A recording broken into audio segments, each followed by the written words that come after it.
客家同胞出中年，已经1600年，一个战乱的道路，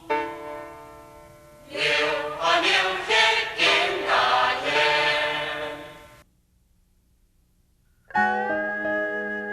印度战乱老苗山，有一族人逃离了今的家园。树定祖先的传统老语言，分享世界各地方做客的人，今日本人称作客家人。此间大约有5000万客家人，今日嘛是上天所造所爱的一群人。因为爱是客家人。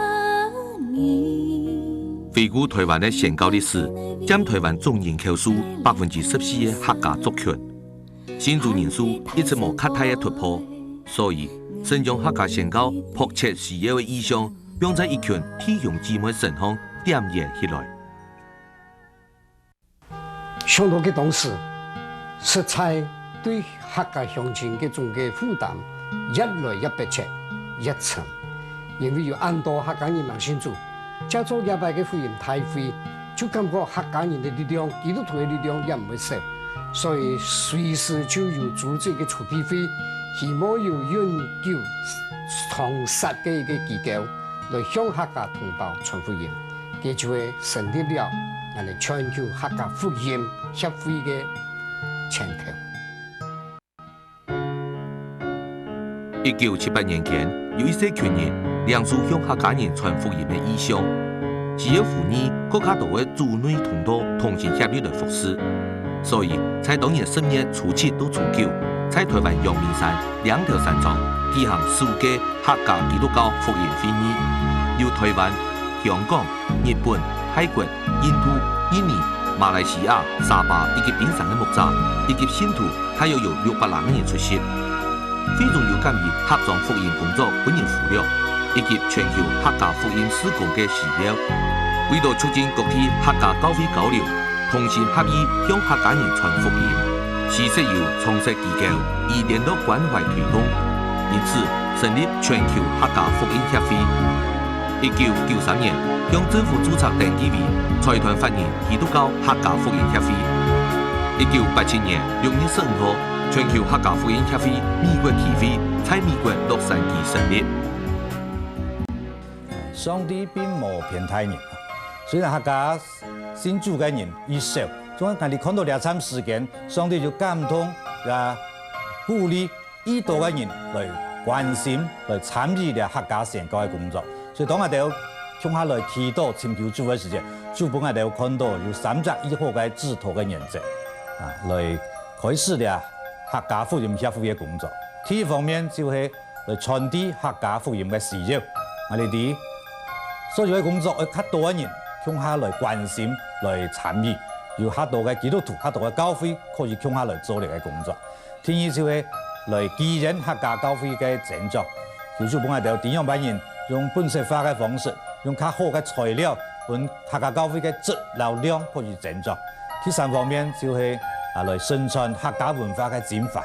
特色民族、特色文化，尤其上帝本意特別嘅獎，等於我哋客家教會，可以將呢客家嘅獎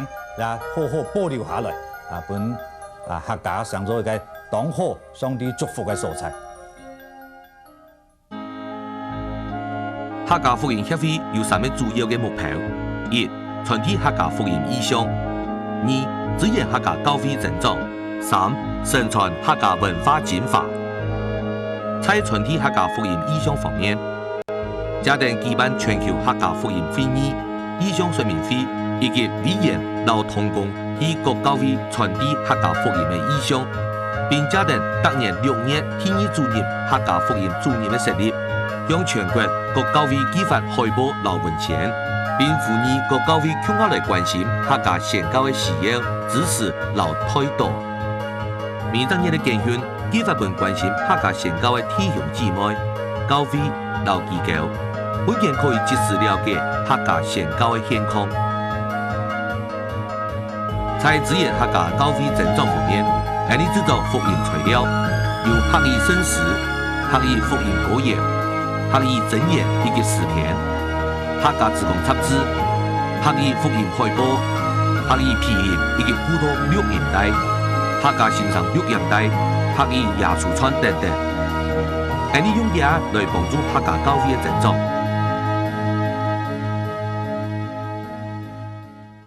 12年来，安尼举办门徒营来训练教会的干部，大约有500人啥来参加。目前有20人啥投入全职的服侍的行列，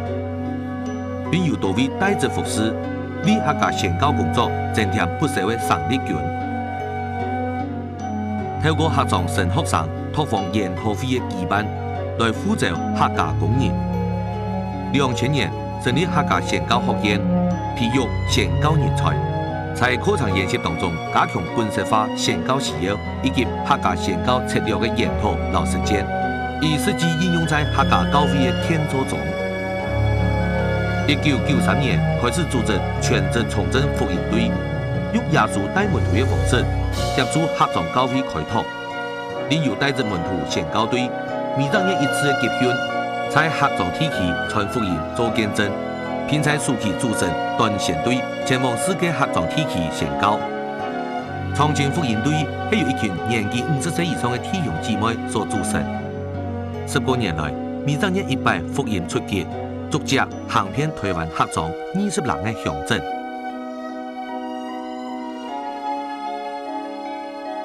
在承传客家文化方面，安尼编写创作客家福音诗歌，透过客家传统的歌谣，套上福音歌词。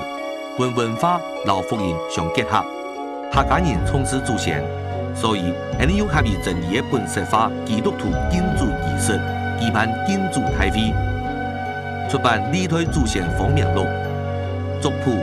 不但达到破除一般人对基督徒不好的误解，把本福音做得传扬出去。同时，安尼嘛参加客语圣经的翻译以及发行，落实母语的推广。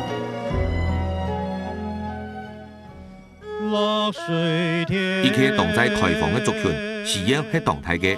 客语圣经的翻译、诗歌的编译和创作、福音队的训练、本土化丧礼的研究和推展，还有都设立的客家宣教学院，在师资经费的需求上，安尼需要也是向上多过的数，纯粹向下本人的数，继续耕耘，伸缩两本安尼的迦南媒体。在今日都市化的社区发展下，安尼希望在都会区每当日举办客家福音节庆的特别机会，本有心在客家宣教的弟兄姊妹，做得采用客家语言、音乐的机会中得到造就，并得以汇集力量专业传福音，以建立小组，拓展神的国土。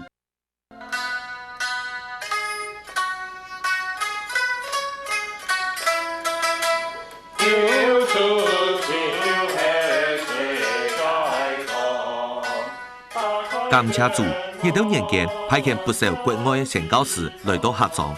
今日心血、汗水和爱心，见证点滴嘅跌在客庄的舞台。客家唔係硬土，佢單槍係一塊曾經本人腐朽嘅房體，需要你老艾用刀戈來鬆土，需要你老艾來耕耘，並求主打發工人以野鹽去樹幹。而你相信神，愛負責更加多嘅拓荒勇士投入客家嘅舞台。向下來耕耘，播種樹幹主嘅莊稼，本上帝嘅恩光照耀在客莊，本福音嘅恩義披光客莊。